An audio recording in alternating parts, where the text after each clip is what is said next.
Bonjour les amis, j'espère que vous allez bien, moi ça va impeccable. Collègue Corbeau. Il est 7h58, ça pêchait à 7h45. Comme vous avez vu dans les premières petites images, j'ai bien boosté mon échage. Donc on est de retour bien sûr sur le post des 2 dernières vidéos. Pêche à la bouillette Exotica. Sur un post amorcé tous les jours là depuis déjà 5, 6, 7 jours là, sans en mettre beaucoup mais toujours un petit peu idéalement j'essaie de faire ça le midi comme ça je suis en milieu de journée si je viens le matin ou l'après-midi voilà quoi. Donc on a fait j'ai fait la carpe de 12,5 kg belle commune dans la vidéo de dimanche soir. Je vous disais que je revenais pour le coup du soir le lendemain. Alors j'étais content, je me suis dit la pression elle passait de 1028 à 1020, le temps était un peu plus doux, j'ai dit ça devrait pas être mal. J'ai fait un cheven, c'est tout.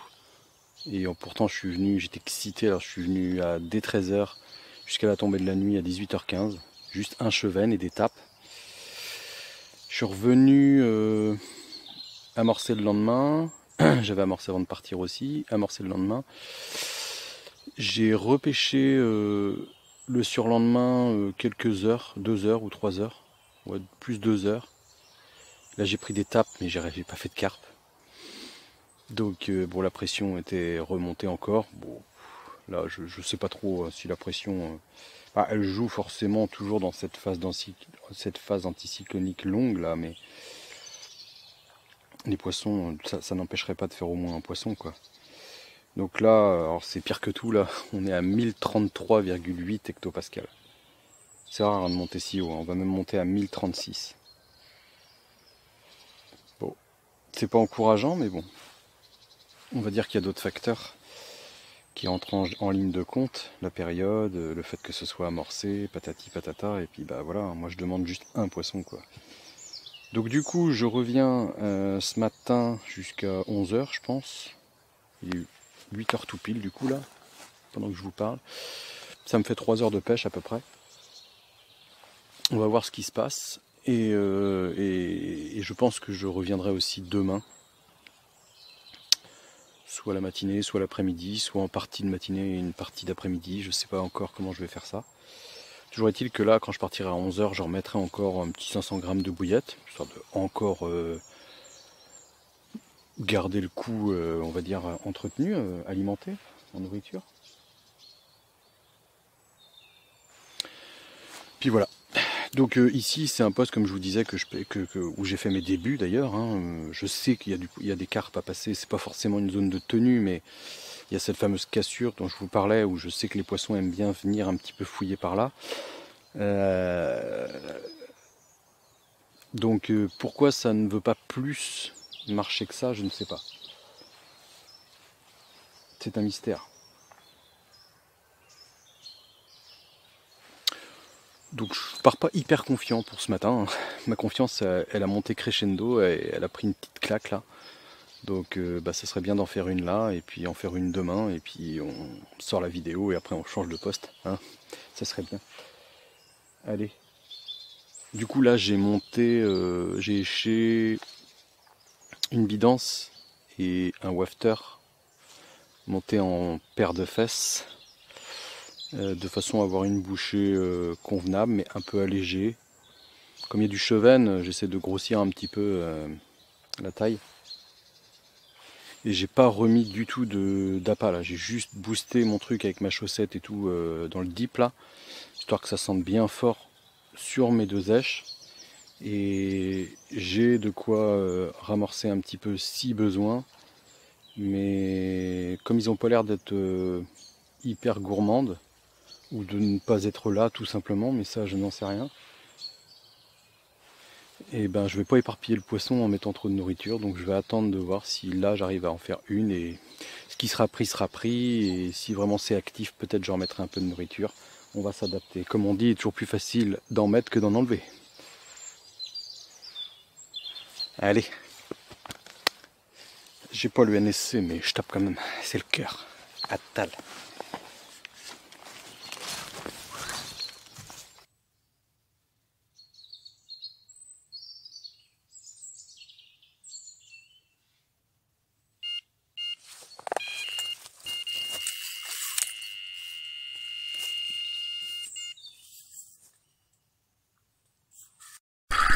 Hop, hop, hop. Toujours le même endroit. Viens par là. Non, non, non. Non, non, non. Oh.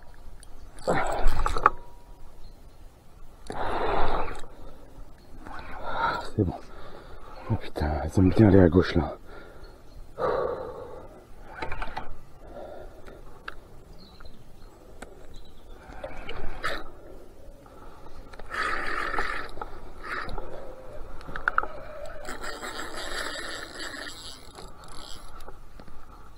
Bon. Reviens par là.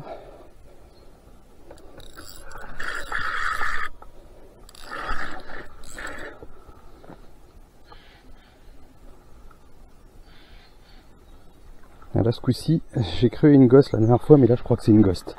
Vraiment.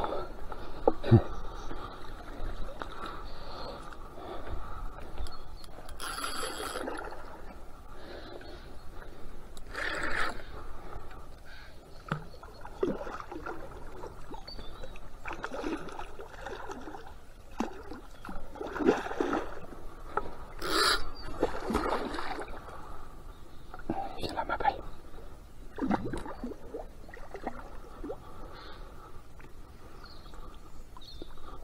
Oh yes! Impeccable.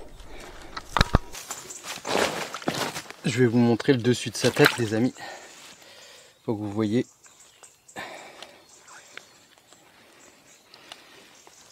Vous voyez là, la couleur sur la tête. C'est pas flagrant quand elle sort de l'eau, mais quand elle est dans l'eau, on voit bien qu'elle est ghost. Elle est épaisse, hein. Enfin, elles sont grasses.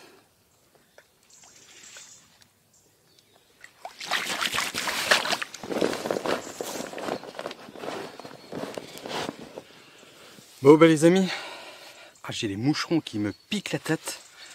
C'est infect. Moi je suis content. Quelle heure il est, je vais vous dire. 8h25. Il n'aura pas fallu attendre trop longtemps. Moi qui n'étais pas très confiant. Et ben voici une belle petite ghost que je viens de peser vite fait pour voir, à 7,1 kg. Elle est surtout bien ventrue. Elle a bien mangé mes mères, où la graisse pour l'hiver est en train de se faire comme il faut. C'est trop joli dans l'eau parce que comme il n'a pas plu depuis longtemps, finalement l'eau est claire. Même si chez nous tout est relatif, hein, quand on parle de clarté d'eau. Mais on le voit par rapport aux poissons parce que même la 12,5 là, ça m'a fait un phénomène. Quand elles sont, je sais pas, je dirais sous 80 cm d'eau au milieu de la rivière, par exemple, on les voit. C'est pas un truc que j'ai l'habitude, moi. C'est vraiment que par période. Et comme là, l'eau se refroidit et qu'on n'a pas eu de pluie, bah ça s'éclaircit. En tout cas, je suis super content. Je sais que de toute façon, en cette période, en ce moment, ça sera pas. Ça m'étonnerait que je puisse faire une pêche dantesque avec 5-6 départs ou machin. Donc chaque poisson vraiment compte pour le moral et pour la motivation et pour la confiance. À tout à l'heure. Bisous.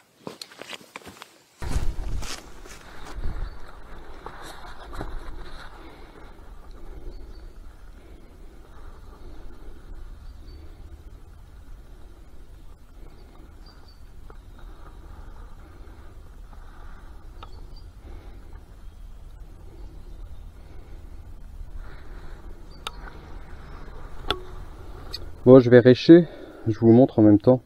J'ai raccourci ce bas de ligne là qui faisait 15, je l'ai raccourci ouais, à 12-13 cm. C'est celui qui a fait le poisson là, sur la canne du milieu. Je viens de remettre un petit coup de lime. Moi j'aime bien, je cache en fait cette partie là pour pas abîmer mon fil si jamais je frotte, comme ça m'est déjà arrivé avec ma lime contre l'œillet. Et je mets un petit coup comme ça, un deuxième petit coup, tac. Là j'ai déjà fait, mais c'est pour vous montrer. Et en fait on se retrouve avec un hameçon qui ensuite repique nickel. Toujours limé du bas vers la pointe et jamais la pointe vers en bas. Et cette petite lime là, vous pouvez trouver ça sur AliExpress. Je crois que j'ai mis le lien d'ailleurs en description. Ensuite, quand je pêche pas loin, j'utilise du floss, ou quand j'ai des bouillettes aussi assez costauds. Les bouillettes maison, j'évite. Je mets plutôt un bout de nylon et un stop à part et je fais un nœud et voilà. Là, le bait floss, c'est pareil. Je sais pas par contre si j'ai mis le lien en description, mais bon, ça vient d'AliExpress. Donc j'ai un émerillon sur ma hampe avec cette petite butée ici en caoutchouc. Pareil, c'est le lien est en description sur AliExpress. Les hameçons, c'est pareil. C'est des hameçons qui viennent d'AliExpress et qui fonctionnent à merveille. Que j'adore. Carp Fishing Tackle. Et donc là, ce que j'ai fait, c'est qu'on a ici le wafter et ici la bidance. Donc j'ai coupé un petit bout sur chaque. Hop. Hop. Et un peu comme le mécanicien rôderait les soupapes dans son logement, moi je rôde les deux bouillettes ensemble, comme ça. Voilà, elles s'épousent bien, elles forment bien une paire de fesses. Hop. Ensuite, je mets avec l'aiguille à chat sur mon floss, mon fil dentaire. J'enfonce mon émerillon dans la bidance. On est bien d'accord que le wafter est à l'extérieur. Ensuite, je prends le briquet. Je brûle tout ça. Voilà. Et ensuite je viens écraser avec le briquet, hop, pour faire une pastille qui verrouille le tout. Voilà, voilà. Et je vais mettre une petite chaussette là-dessus, et ça, j'ai pas besoin de vous le montrer, vous savez ce que c'est, hein. C'est parti. Et puis bien sûr, une fois que la chaussette est faite, chaussette que j'ai à moitié arrachée d'ailleurs, mais c'est pas grave, on va retremper comme à l'initiale en faisant attention de ne pas coincer ta bouillette dedans, parce que ça c'est embêtant. Hop, voilà, voilà, faut pas que la bouillette se coince.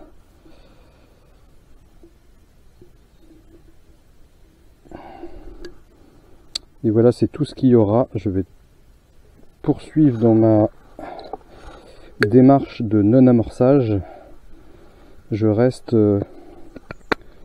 aujourd'hui en mode cueillette, en mode comment dirais-je, ramassage des fruits, mais pas plantation. On plantera avant de partir. Entendez par là, j'amorcerai avant de partir pour demain. Allez, go!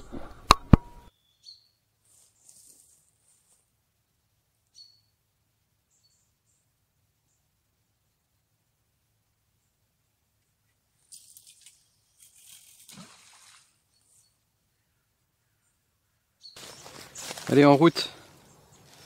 10h47, je m'étais fixé 11h, le temps d'amorcer et tout, machin. On revient demain. Pour moi c'est demain, mais pour vous c'est tout de suite. Bisous, bisous. Allez, c'est reparti.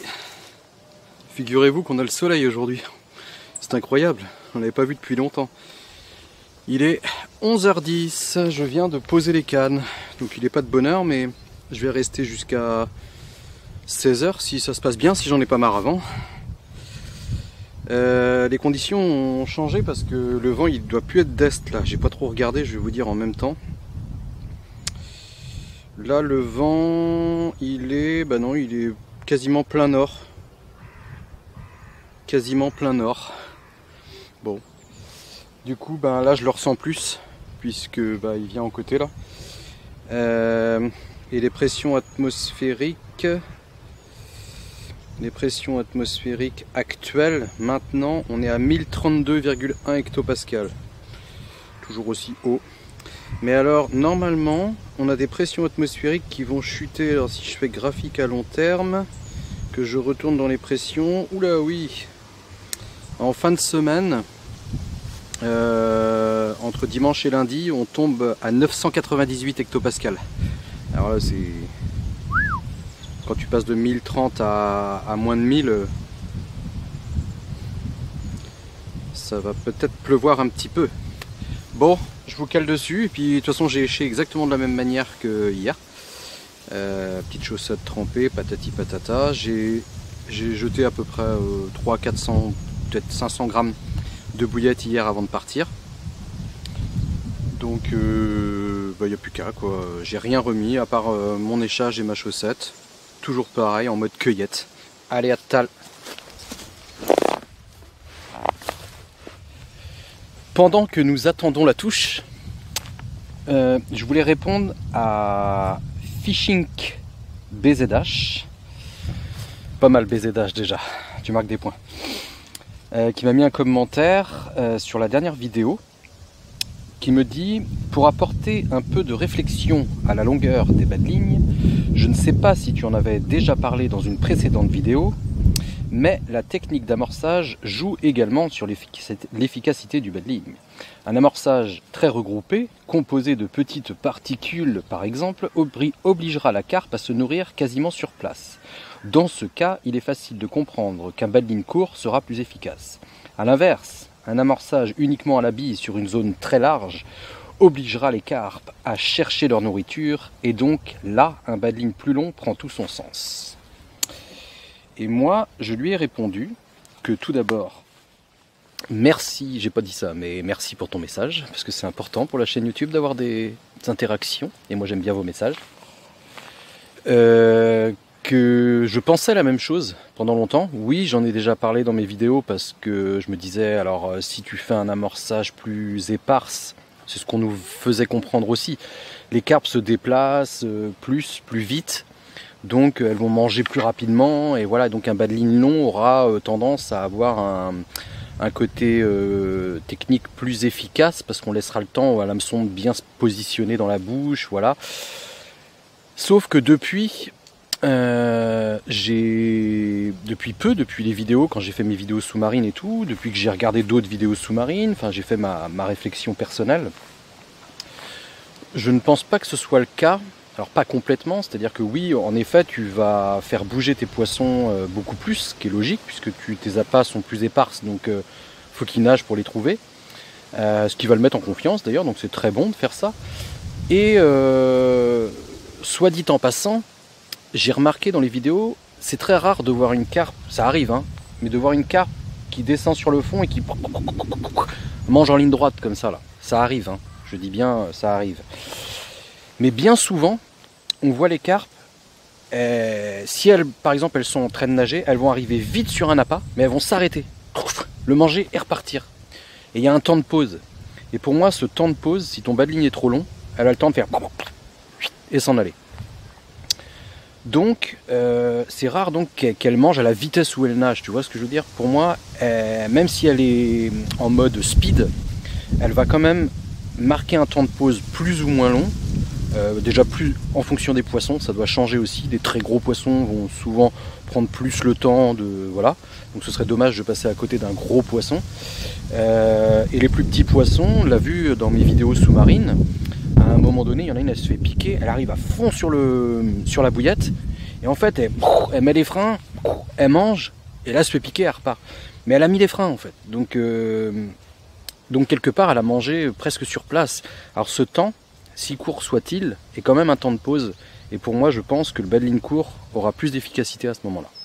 Le seul moment où j'aurais tendance à mettre des bas de ligne beaucoup plus longs, ça va être s'il y a vraiment des rivières à courant. Nous ici, c'est pas des rivières à courant. Et si tu as une rivière où il y a du débit, pas mal, bon bah vaut mieux mettre un bas de ligne long. De toute façon, il va se tendre dans le courant et quelque part, tu pêches quand même tendu, quoi. Voilà, c'était une petite aparté pour répondre à ce message. Il y en a eu d'autres, hein, des messages. Je vais regarder si j'ai pensé à celui-là. Je me suis dit, tiens, il faut que j'apporte une petite précision, tout à fait personnelle d'ailleurs. Hein. Vous me direz, vous, ce que vous en pensez de ma logique. Mais donc voilà. Allez, on continue. J'ai eu quelques petites flexions de sion sur ma canne de droite. D'où vient le vent d'ailleurs. Peut-être que ça va les rameuter un peu de la droite ce coup-ci. Quelques flexions de sion qui me font penser qu'il y a quand même du poisson à vouloir se nourrir. Peut-être des chevennes. Allez, je vous recale dessus et on se dit à tout à l'heure.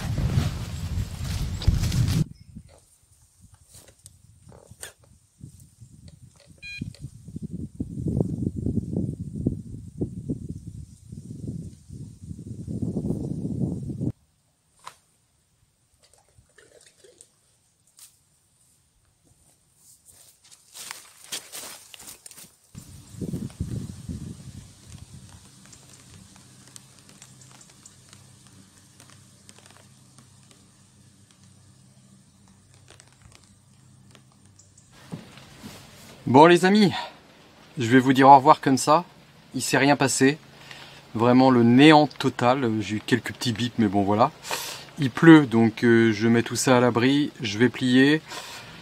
Tant pis, c'est pas grave. J'aurais au moins fait une carpe pour cette vidéo. C'est déjà ça, mais un capot pour cette pêche. Je vais continuer à entretenir le spot. Pas pour vous faire une vidéo mercredi prochain. Parce que je pense qu'on va aller en étang. J'ai envie de changement. Et simplement parce que si la météo dit vrai, on va avoir une dépression. Et je serais curieux de voir, en continuant d'entretenir le poste, et venir y pêcher au moment où on sera en dépression, est-ce que éventuellement il y a moyen de moyenner. Voilà, donc je vous dis sûrement à mercredi prochain, en étang, et en attendant, bonne pêche.